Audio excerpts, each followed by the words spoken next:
Dear learners, welcome to my second class on completing sentence. Today I am going to present some important rules on completing sentence. Let's see.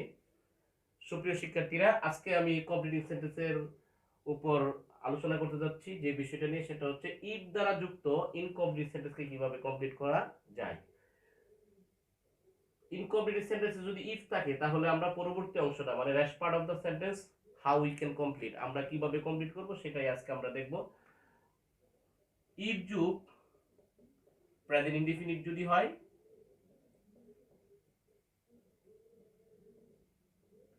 Present indefinite হলে পরের অংশটা হবে future indefinite, হবে future indefinite, অথবা subject plus can may plus verb 1 plus extension. Verb 1 means the present form of verb plus extension.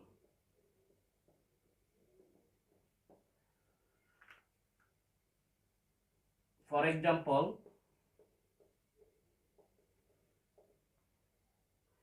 if we plant tree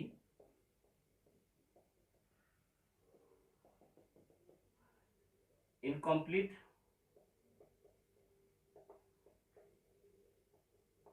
look at the example. If we plant tree, যদি আমরা গাছ রোপণ করি, that is present indefinite tense. আমরা যদি if এর সেন্টেন্সটার দিকে লক্ষ্য করি, if এর সেন্টেন্সটা হচ্ছে present indefinite tense. Here plant is a present form of verb. Plant হচ্ছে verb এর present form. তো if যেহেতু present indefinite tense, if এর অংশ যেহেতু present indefinite tense, পরের অংশটা হবে হয় future indefinite অথবা subject plus can may plus verb 1 plus extension. যদি if we plant tree, যদি আমরা গাছ রোপণ করি, if we plant trees, যদি আমরা গাছ রোপণ করি, we can save our environment. We can save our environment. আমরা আমাদের পরিবেশকে বাঁচাতে পারবো। We can save our environment. If you look at another example, if you study hard, তুমি যদি কঠোর পড়াশোনা করো, পরবর্তী অংশটা দেখো, এখানে ইফ যুক্ত অংশটা present indefinite tense, complete sentence হবে। পরবর্তী অংশটা আমরা লিখব ফিউচার ইনডিফিনিট টেন্সে অথবা subject plus can may plus verb 1 plus extension. If you study hard, তুমি যদি কঠোর পড়াশোনা করো, you will make a good result, তুমি যদি ভালো পড়াশোনা করো তুমি একটি ভালো ফলাফল করবে। আমরা দুটো উদাহরণের দিকে লক্ষ্য করি। If you look at the example, then we can see here I have used can, এখানে আমি ব্যবহার করছি can, subject plus can may plus verb 1। দ্বিতীয় এক্সাম্পলের দিকে লক্ষ্য করলে, ইফ ইউ স্টাডি হার্ড, তুমি যদি পড়াশোনা করো ভালোভাবে অর্থাৎ কঠোর অধ্যয়ন করো, পরবর্তী অংশটা আমরা লিখলাম কি future indefinite tense, subject plus shall will plus make verb এর present form plus extension. If যুগ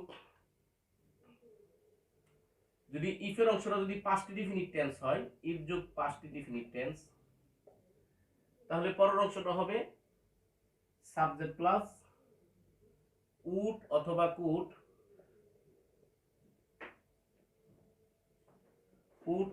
could, plus might plus verb 1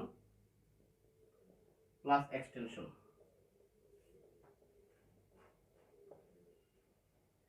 if এর অংশটা যদি পাস্ট ইনডিফিনিট টেন্স হয়, then rest part of the sentence পরবর্তী অংশটা হবে subject plus would might plus verb 1 plus extension. For example,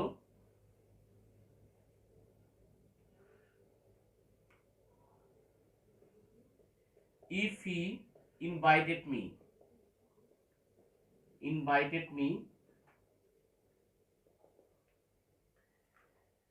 সে যদি আমাকে দাওয়াত করত, পরবর্তী অংশটা হবে subject plus would could might plus verb one plus extension. If he invited me I would come, I would come. আমরা এখানে উড ব্যবহার করতে পারি, কুড ব্যবহার করতে পারি, অথবা মাইট ব্যবহার করতে পারি, অ্যাকর্ডিং টু মিনিং যে কোনো একটি আমরা ব্যবহার করতে পারি।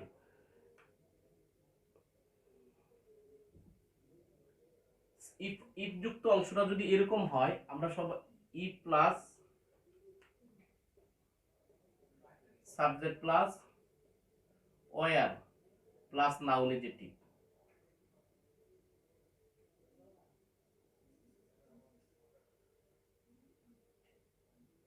থাকলে পরের অংশটা আমরা করব এইভাবে।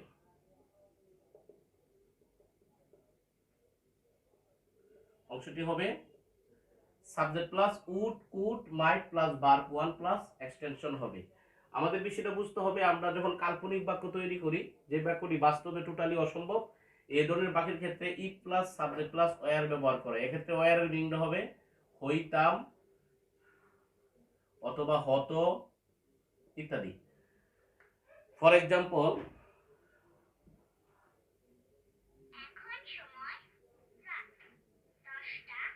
if I were a bird, if you look at the example, আমরা যদি এক্সাম্পলটার দিকে তাকাই, আমরা if এর পরে subject plus were, subject plus were plus extension noun. এখন এটার অর্থটা হচ্ছে যদি আমি পাখি হইতাম। এখানে এই ওয়ারটা হচ্ছে একটা কাল্পনিক অর্থ প্রকাশ করে। পরবর্তী অংশটা হবে subject plus would could might plus verb one. if I were a bird, যদি আমি পাখি হইতাম, I would fly in the sky, আমি আকাশে উড়তাম। পরবর্তী অংশে আমরা ব্যবহার করলাম subject plus would plus verb one plus extension. If যুক্ত অংশটা আরো ভিন্নভাবে থাকতে পারে। যদি এভাবে হয়,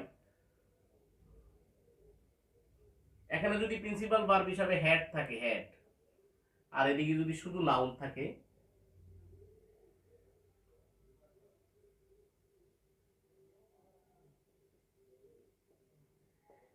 এই হ্যাডের একটা কাল্পনিক অর্থ হবে, যেমন তার বাংলা অনুবাদ হবে থাকতো।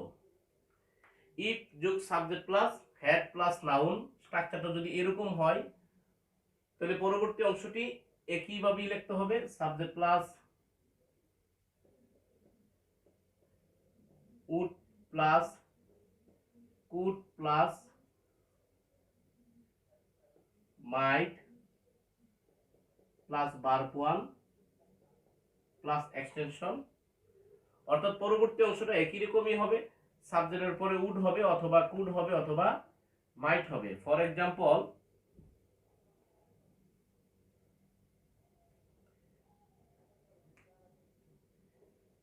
if he had a car, যদি তার একটি গাড়ি থাকতো। পরবর্তী অংশটা আমরা লিখবো সাবজেক্ট লিখবো, তারপর উড লিখবো। if he had a car, তার যদি একটি গাড়ি থাকতো, he would drive, he would drive, সে গাড়িটাকে চালাতো, he would drive it। তাহলে আমরা পরবর্তী সেন্টেন্সটা লিখতে গিয়ে আমরা ব্যবহার করলাম subject plus would, subject plus would plus verb one. আরেকটা বিষয় আমাদের লক্ষ্য রাখতে হবে, কোনো কোনো ক্ষেত্রে ইফের জায়গায় আমরা এইভাবে সেন্টেন্সগুলো আসতে পারে, প্রথমে হ্যাড, তারপর were plus subject plus noun adjective, এরকমও সেন্টেন্স থাকতে পারে, নাউন বা এডজেক্টিভ থাকলে আমরা পরের অংশটা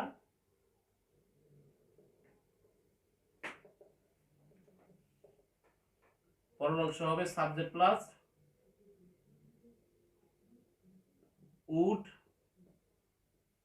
অথবা কুড অথবা মাইট plus verb one plus extension. For example,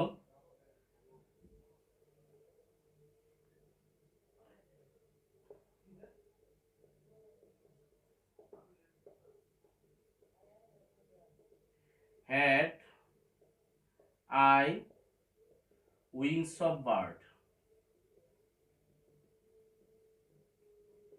এখানে হেডের বাংলা অনুবাদ হবে যদি থাকতো। ইফের অর্থটা হেডের মধ্যে চলে আসবে, যদি থাকতো। এখানে ওয়ার অনুবাদ হবে যদি হইতাম বা অথবা হইতো, হইতাম বা হতো, যদি হতো। এখানে ইফের অর্থটা চলে আসবে হেডে এবং ওয়ারের মধ্যে। Had I wings of bird, যদি আমার পাখির ডানা থাকতো। Had I wings of bird, I would fly in the sky। আমি আকাশে উড়তাম। Had I wings of bird, I would fly in the sky।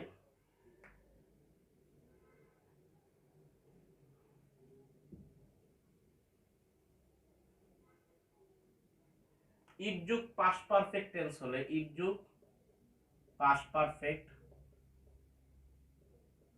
অথবা had plus subject plus verb 3 থাকলে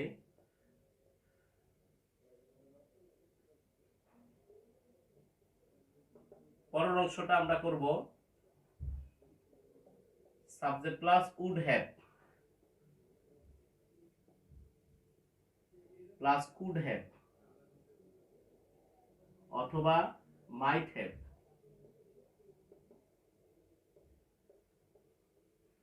plus verb 3 plus extension. আমরা যদি দেখি if you look, if plus past perfect tense or had plus subject plus verb 3, then rest part of the sentence will be subject plus would have, could have, might have plus verb 3 plus extension। পরবর্তী অংশটা হবে সাবজেক্টের পরে would have, could have অথবা might have। For example, if I had seen him, I had seen him। আমরা এখানে দেখতে পাচ্ছি if এর অংশটা হচ্ছে past perfect tense, তো পরবর্তী অংশটা হবে subject plus would have। if I had seen him, I would have called him, called him। পরবর্তী অংশটা হচ্ছে past perfect conditional। incomplete এর জন্য আমরা যদি if you look another example, had I been a king, যদি আমি রাজা হইতাম। এখানে had এর অনুবাদ হবে যদি, if এর অর্থ প্রকাশ করবে। had এর অনুবাদ হবে যদি, had I been a king, যদি আমি রাজা হইতাম। Complete, had I been a king, I would have helped the poor।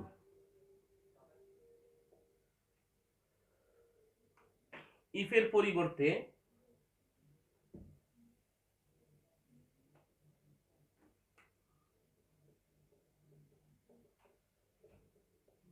if এর পরিবর্তে সেন্টেন্সে provided that,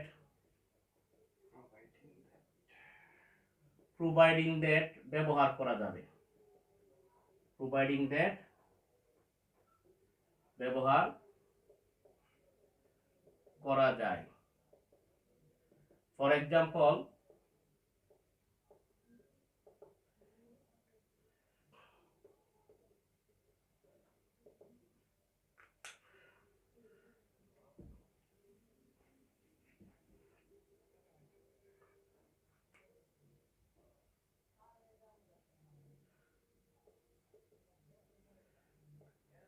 I will not go out provided.